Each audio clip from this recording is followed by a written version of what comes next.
আমরা সাংবিধানিক পদে এবং বিশেষত কয়েকটি সংবিধিবদ্ধ প্রতিষ্ঠানের পদে, যেগুলোকে আমরা সাংবিধানিক প্রতিষ্ঠান হিসেবেই আবার তৈরি করতে পারি, এই সমস্ত পদে নিয়োগের ক্ষেত্রে সরকার, বিরোধী দল এবং বিচার বিভাগের প্রতিনিধিদের সমন্বয়ে একটা নিয়োগের কমিটি থাকতে হবে।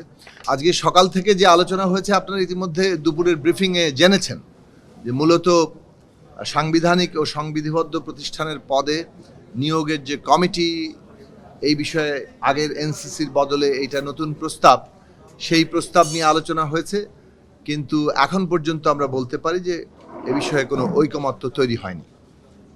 আমরা আমাদের দলের দিক থেকে রাষ্ট্র সংস্কার আন্দোলন আছে, আমাদের গণতন্ত্র মঞ্চের অবস্থানের জায়গা থেকে আমরা বলেছিলাম বহুদিন ধরে, বিশেষত আমরা গণসংহতি আন্দোলন 2004 সাল থেকে নির্বাচন কমিশনে নিয়োগের এই ধরনের কমিটি গঠনের আন্দোলন করেছি। 14 সালের পর থেকে সাংবিধানিক এবং সংবিধিবদ্ধ পদগুলোতে নিয়োগের ক্ষেত্রে সরকার, বিরোধী দল এবং বিচার বিভাগের প্রতিনিধিদের সমন্বয়ে একটি কমিটি কিংবা কমিশন এই নিয়োগের অথরিটি হবে। এটা আর প্রধানমন্ত্রী কিংবা নির্বাহী বিভাগের কর্তৃত্বে পুরোপুরি থাকবে না। এই রকম একটি বিষয় প্রস্তাবনা করে আমরা দীর্ঘদিন ধরে আন্দোলন করছি, কারণ আমরা অভিজ্ঞতা থেকে দেখেছি বাংলাদেশে এইভাবে সাংবিধানিক এবং সংবিধিবদ্ধ প্রতিষ্ঠানগুলো সম্পূর্ণভাবে নির্বাহী বিভাগের কর্তৃত্বে থাকার কারণে, বিশেষত নিয়োগের জায়গাটি, তারা অনুগত লোকজনকেই নিয়োগ দেন এবং তারা ওইভাবেই এই প্রতিষ্ঠানগুলোকে একটা নির্বাহী বিভাগের প্রতিষ্ঠানে পরিণত করেন। যার ফলে যেটা ধারণা করা ছিল যে নির্বাহী বিভাগের সাথে সাংবিধানিক প্রতিষ্ঠানগুলো কিছুটা চেকস অ্যান্ড ব্যালেন্স রক্ষা করবে, সেটা আর বাংলাদেশে আমরা কখনোই দেখিনি।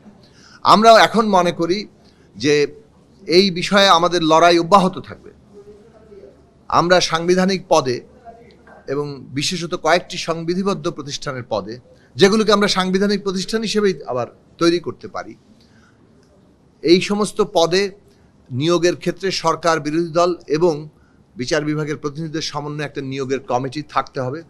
না হলে বাংলাদেশে গণতান্ত্রিক যে ভারসাম্য ক্ষমতার ক্ষেত্রে, সেটা আধুনিক রাষ্ট্র ব্যবস্থা মানে কিন্তু রাষ্ট্রের একটা কাজ হচ্ছে জনগণাদি থাকে জনগণের মধ্যে, সেইখানে একটা তার মীমাংসা করা, তার মীমাংসা এবং করে ঐক্যবদ্ধ রাখার প্রতিষ্ঠান হচ্ছে রাষ্ট্র। রাষ্ট্র পরিচালনা করে সরকার, সে কারণে সরকার আর রাষ্ট্র কিন্তু এক নয়। সরকার এবং রাষ্ট্রের মধ্যে যে পার্থক্যটা এবং ভারসাম্যটা, সেইটা থাকার জন্যই কিন্তু সরকারের যে কাঠামো, সেই কাঠামোর ন্যূনতম যে জায়গাগুলো, সেগুলোতে এই ভারসাম্যটা রক্ষা করা, তার স্বাধীন এবং তার নিজস্ব আইন এবং এখতিয়ার অনুযায়ী কাজ করার সক্ষমতা, এটা যে কোনো গণতান্ত্রিক ব্যবস্থার জন্য অপরিহার্য ব্যাপার। বাংলাদেশে অভিজ্ঞতার দিক থেকে অন্তত আমরা বলতে পারি, যদি নির্বাচন কমিশন এবং পাবলিক সার্ভিস কমিশন, যেটা পাবলিক সার্ভিস কমিশনের মাধ্যমে পুরো রাষ্ট্রের কর্মকর্তাদের নিয়োগ চলে, এবং এইটা কিভাবে দলীয়কৃত হয়েছে প্রত্যেক সরকারের দ্বারা, এটা আমরা দেখেছি।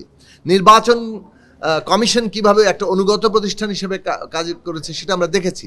ফলে আমরা যেটা মনে করি যে একটা তত্ত্বাবধায়ক সরকারের অধীনে নির্বাচন আমাদের এখানে হবে, সেটা একটা জাতীয় নির্বাচনের ক্ষেত্রে সুরক্ষা, কিন্তু 5 বছর ব্যাপী বাই ইলেকশন সহ স্থানীয় সরকারের নির্বাচন হয়, এবং সেই ক্ষেত্রে নির্বাচন কমিশন যদি স্বাধীন না থাকে, তাহলে আবারও সেই সব নির্বাচনগুলো সবই সরকারি দলের নিয়ন্ত্রণে চলে যায়। এইটা বন্ধ করতে গেলে নির্বাচন কমিশন এবং পাবলিক সার্ভিস কমিশন, দুইটা রাষ্ট্রের গঠনগত জায়গায় সরকার এবং রাষ্ট্রের যে ভারসাম্য, সেটার জন্য একেবারেই অপরিহার্য বাংলাদেশে, এবং এইটার ব্যাপারে আমরা আমাদের লড়াই ভবিষ্যতে অব্যাহত রাখবো। আমরা আশা করি দেশের যারা এটা দ্বিমত করেছেন, বিএনপি সহ বেশ কয়েকটি দল, আমরা তাদের কাছে আহ্বান রাখবো, জনগণের যে বৃহত্তর আকাঙ্ক্ষা, দীর্ঘদিনের যে লড়াইয়ের মধ্য দিয়ে উত্থাপিত দাবি, সেগুলোকে তারা পুনর্বিবেচনা করবেন এবং একটা ন্যূনতম ঐকমত্যের জায়গায় আমরা আসতে পারবো।